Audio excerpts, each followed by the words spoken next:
3 या 4 महीने पहले सबसे पहले मैंने आपको बता दिया था कि कैसे चाइनीज़ ने अपने जो मीडिया हाउसेज़ हैं, ये बिके हुए मीडिया हाउसेज़ इंडिया के, कैसे इन्होंने अपनी धाक बना ली है इनके अंदर। और ये नैरेटिव्स जो चाइना चाहता है वही ये बोलते हैं। आप कभी भी नोट करना, जो भी न्यूज़ आती है वो एंटी मोदी जी आएगी। जितने भी यूट्यूबर दिखेंगे आपको एंटी मोदी जी बात करेंगे और एक परसेप्शन बनाने की कोशिश कर रहे हैं। बार बार एक क्वेश्चन पूछा जाता है, मोदी जी चाइना का नाम क्यों नहीं लेते, मोदी जी चाइना के खिलाफ बोलते क्यों नहीं हैं। ये क्यों? ये परसेप्शन देने के लिए कि कैसे मोदी जी एक वीक प्रधानमंत्री हैं। और ये बिके हुए लोग, ये दोगले, जो आज प्रूव हो गया कि ये दोगले हैं, ये बिके हुए हैं। अब देखिए दोस्तों, हुआ क्या था। मैंने 4 महीने पहले ऑलरेडी, जब मैंने ये यूट्यूब चैनल शुरू ही इसलिए किया था, जब मैंने देखा कि चाइनीज़ कितनी ज़्यादा इंटरफेरेंस हमारे मीडिया हाउसेस में कर रहे हैं, सोशल मीडिया के अंदर भी पूरा एक परसेप्शन बनाया जा रहा है, तो मैंने दुखी होकर कि यार ये मेरे देश के साथ क्या हो रहा है, मैंने ये यूट्यूब चैनल शुरू किया। और आपको मालूम है, मैं अपनी लाइफ को रिस्क में डाल के ये वीडियोज़ बना रहा हूँ। लेकिन ये सारा इकोसिस्टम, जैसे ही मेरा ये वीडियो आया है, अभी तो मेरा सिर्फ पहला या दूसरा वीडियो था ये वाला, सारा इकोसिस्टम मेरे अगेंस्ट बोलना शुरू हो गया कि ये तो सीसीपी का आदमी है, ये जान के हमारे खिलाफ बोल रहा है। ये हालत है, ये इनकी सच्चाई है। और आज, तब तो जो हमारे देश के लोग हैं वो भी मेरे अगेंस्ट बोलना शुरू हो गए थे, लेकिन आज जब न्यूयॉर्क टाइम ने ये लिखा है कि ये न्यूज़ सच है कि मीडिया हाउसेज जो हैं वो सारे हिंदुस्तान में कॉम्प्रोमाइज्ड हैं, बिके हुए हैं, चाइना की भाषा बोलते हैं, पैसे लेते हैं और करोड़ों रुपए, ये जो पत्रकार जिसको सो कॉल्ड जर्नलिस्ट हैं, ये करोड़ों रुपए लेते हैं चाइना से हर साल। और दोस्तों, ये तो आर्ट ऑफ वॉर है, जो चाइना माहिर है इन चीज़ों में। और ये सिर्फ हिंदुस्तान के अंदर नहीं कर रहा, वो इवन यूरोप में, अमेरिका में भी ये काम कर रहा है। ट्रंप जब थे तब भी उसने बोला था कि हमारे कंट्री में जो बाहर से इंटरफेरेंस है वो रशिया से नहीं, चाइना से आती है। और मैं ये बात सारे हिंदुस्तानियों को बहुत देर से अपने हर वीलॉग में मैं समझा रहा हूँ कि आप समझिए कि ये कैसे परसेप्शंस हैं। तो एक बात तो सच ही हो गई। अब ये जो न्यूज़ क्लिक का मामला है, आपने देख लिया कितनी दबी हुई आवाज़ में सारे न्यूज़ वाले बोल रहे हैं। लेकिन आपको याद होगा कि 2021 में जब ईडी ने इनके ऊपर रेड मारी थी, तब सारे इनके जो तार हैं वो इनको निकल गए थे इनके, और सारा इकोसिस्टम तब ईडी के और गवर्नमेंट के पीछे लग गया था कि देखिए जी, क्योंकि न्यूज़ क्लिक वाले मोदी जी के खिलाफ बोलते हैं, इसलिए उनके खिलाफ है, उनकी आवाज़ को दबाने की कोशिश कर रहे हैं। और आज कोई भी उस चीज़ के बारे में बोलता नहीं है कि 2021 में government of India was right. और आज एक चीज़ और हुई है, अमेरिका में उन्होंने बोला है कि हमें भी ये सारे तार नहीं मिलने थे, लेकिन क्योंकि इंडियन गवर्नमेंट ने, जो ईडी ने जो रेड मारी, उसके अंदर जो सारे खुलासे हुए, उसके कारण हमें भी पता लगा कि कौन है ये जो चाइना से पैसे लेता है और परसेप्शंस बनाता है। और जो परसेप्शंस बनाने वाला आदमी है, जो मास्टरमाइंड है, वो कोई और नहीं है, हमारा ही एक हिंदू भाई है जो अमेरिका में रहता है। सिंघम नाम है उसका, रॉय सिंघम। मुझे लगता है कोई ना कोई बंगाली होगा। और उसने पैसे लिए चाइना से, हमारे मीडिया हाउसेस को भी दिया, अमेरिका में भी दिया, और गवर्नमेंट्स को हिलाने का और चेंज करने का पूरा एक सिस्टम, इकोसिस्टम बनाया हुआ है। और कैसे ये जहर घोलते हैं हमारे दिमागों में हर रोज़, through TV, through newspapers, through articles. ये सब कुछ एक प्लान्ड वे से हो रहा था और मैं वॉर्न कर रहा था आपको। एक तो हो गया ये चीज़। अब मैं आपको एक और तरीका समझाता हूँ, जो मैं आज एक और खुलासा करने वाला हूँ। पिछली जो मैंने वीडियो बनाई थी उसका लिंक भी दूंगा इसमें, ताकि आप देखिए, मैंने पहले ही आपको वॉर्न कर दिया था ये किस तरह से करते हैं और चाइना का स्टाइल क्या है। दूसरा है सोशल मीडिया।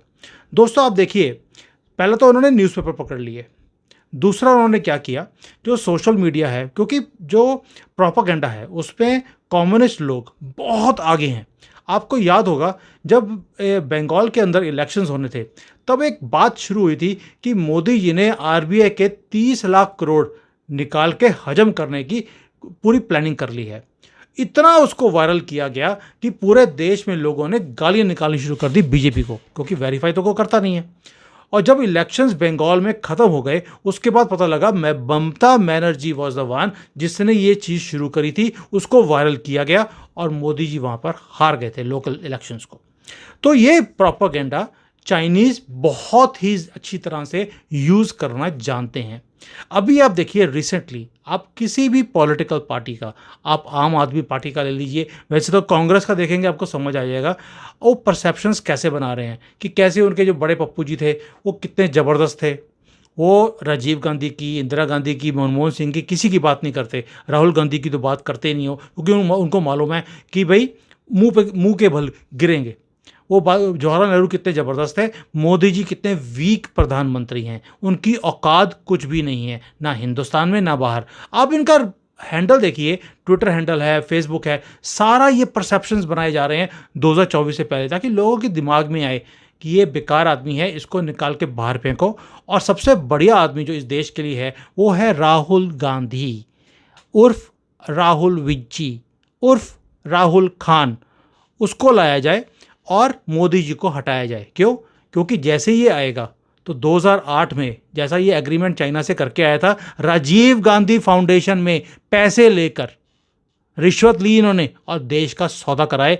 जब ये प्रधानमंत्री बन गया फिर तो ये इन्होंने हमारी ज़िंदगियों के सौदे कर ही देने हैं। देश का सौदा ये पहले करके आ गए थे, ज़िंदगियों का रह गया वो भी ये कर लेंगे। और चाइना को और क्या चाहिए? उन्हें ऐसे पप्पू ही चाहिए जो इनकी भाषा बोलें।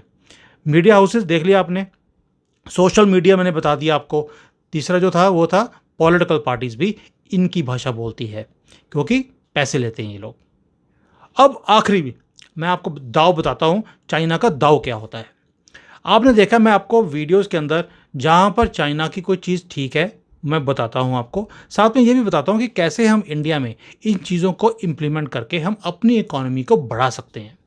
लेकिन आपने एक चीज़ देखा होगा कि कई यहाँ पर लोग हैं वो बोलते हैं जी चाइना डूबने वाला है, ये हमारे सामने कुछ खड़े हो ही नहीं सकते, आप आराम से सो जाओ, बस ये अगले महीने इनके टुकड़े हो जाने हैं, इनकी इकॉनमी बैठ जानी है। ये परसेप्शंस चाइना बनवाता है। वो क्यों?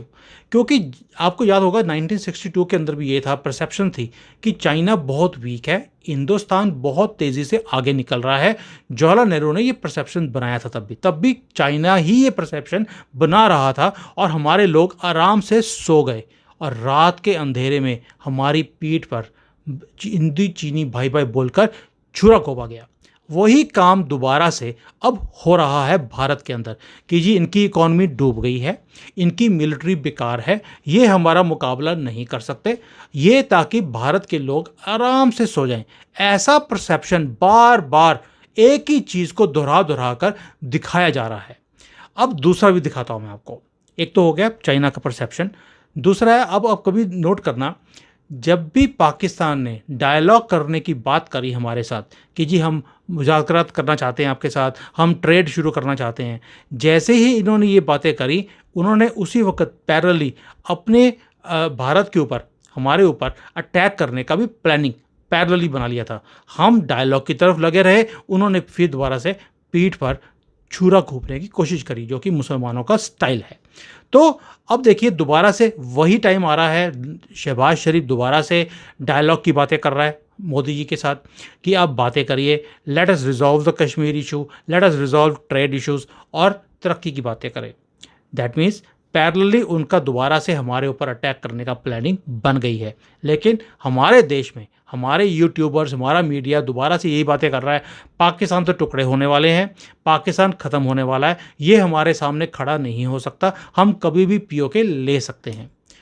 आप समझते हैं? दोबारा से वही परसेप्शंस जो पहले बनाई जाती थी अब दोबारा से शुरू हो गई हैं, बोथ फॉर चाइना कि चाइना के टुकड़े होने वाले हैं, ये डूबने वाले हैं।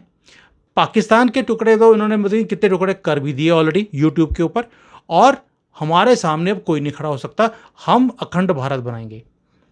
दोस्तों ये जो परसेप्शंस हैं ये चाइना से शुरू होती हैं और हमारे मीडिया हाउसेस पैसे लेकर बिके हुए लोग ये बार बार दोहराते हैं ताकि आप लोग आराम से सो जाओ। और मैं आपको जगा रहा हूँ, बार बार जगा रहा हूँ कि भारतवासियों ऐसा कुछ भी होने वाला नहीं है। श्रीलंका जो कि दिवालिया हो गया, वो पैसे वापस नहीं कर पाया तो भी उसका कुछ नहीं हुआ, ना तो उसके टुकड़े हुए ना वो गिरा, वो अभी भी चल रहा है। कैसे भी है, कभी भी जो देश होते हैं वो डूबते नहीं हैं जैसे यहाँ पर यूट्यूब के ऊपर और मीडिया के ऊपर दिखाया जाता है। तो मुझे विश्वास है, मुझे लगता है कि मैं ये काम कर रहा हूँ आपको जगाने का, ताकि आप चैन से ना सो जाओ। 2024 के इलेक्शन में बार बार बोल रहा हूँ, सारी दुनिया की नज़र इस इलेक्शंस के ऊपर है। ये जो चोर इकट्ठे हुए हैं इनको भी इकट्ठा करवाया गया है, पैसे दिए गए हैं इनको, ताकि मोदी जी को हराया जाए। आप प्लीज़ इस जो ये गेम चल रही है इसमें मत फंसो, अपनी आंखें खोलो, सच्चाई को सोचने की, समझने की थोड़ी सी तो अक्ल लगाओ कि क्या हो रहा है हमारे साथ। आज हमें किसी फॉरेनर ने बता दिया, न्यूयॉर्क वालों, टाइम्स वालों ने, कि जी भारत में जो मीडिया हाउसेज ये बिके हुए हैं ये पैसे लेकर चाइना वालों से ये परसेप्शंस बनाते हैं। तो आपने विश्वास भी करना शुरू कर दिया। जब आपका ये भाई आपको चाइना में बैठकर ये चीज़ें बता रहा है तो आपने मेरे ऊपर गालियाँ निकाली मुझे, और मुझे आपने चाइना का एजेंट बताया। ये आप इसी रीजंस के कारण हिंदू जो है जुड़ता नहीं है, हिंदू के बारे में सोचता नहीं है, क्योंकि हम आपस में ही एक दूसरे को गाली निकालने लग जाते हैं। उसका फ़ायदा क्या है? सच्चाई जो है उसको तो समझो, जो झूठ बोल रहा है उसका तो आप साथ दे रहे हो। वो आपको बोल रहा है आप आराम से सो जाओ, चिंता नहीं करो, चाइना डूबने वाला है, और आप बड़े खुश हो रहे हो क्योंकि ये चीज़ बिकती है। भाई श्रीलंका के बारे में क्यों नहीं बोलते कि श्रीलंका के 4 टुकड़े हो जाएंगे? पाकिस्तान और चाइना के बारे में क्यों बोला जाता है? इसलिए बिकॉज वो दुश्मन कंट्री है। हम ये चीज़ें सुनना चाहते हैं, और हम जो सुनना चाहते हैं, हमारे कानों को अच्छी लगती है, वो बार बार दोहराते हैं और हम खुश होते हैं उन चीज़ों से, उससे व्यूज़ बढ़ते हैं और कोई भी इशू नहीं है। अगर ऐसा ही बात था कि इकॉनमी डाउन होने से कंट्रीज़ के टुकड़े हो जाते हैं तो श्रीलंका के बारे में बात क्यों नहीं करते? सीरिया के बारे में क्यों नहीं बोलते? इराक, अफगानिस्तान के बारे में क्यों नहीं बोलते कि उनके 5 टुकड़े हो जाएंगे, 10 टुकड़े हो जाएंगे? ये पाकिस्तान और चाइना के बारे में यही बातें क्यों बोलते हैं? उसका रीज़न है, इनसे बुलवाया जाता है। ये पैसे लेकर ये चीज़ों को बोलते हैं आपको चैन की नींद सुलाने के लिए।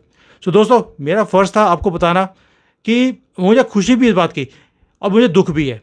खुशी इस बात की है कि I am proved right today. मेरे ऊपर जो लांछन लगाए थे सारे मीडिया बिके हुए लोगों ने, आज उनके मुंह पे तमाचा लगाई है। दूसरा दुख इस बात के लिए कि ये जो जयचंद हमारे देश में बैठे हुए हैं, हमारे देश को खोखला करते जा रहे हैं, इनका कब हमारे देश से निपटारा होगा?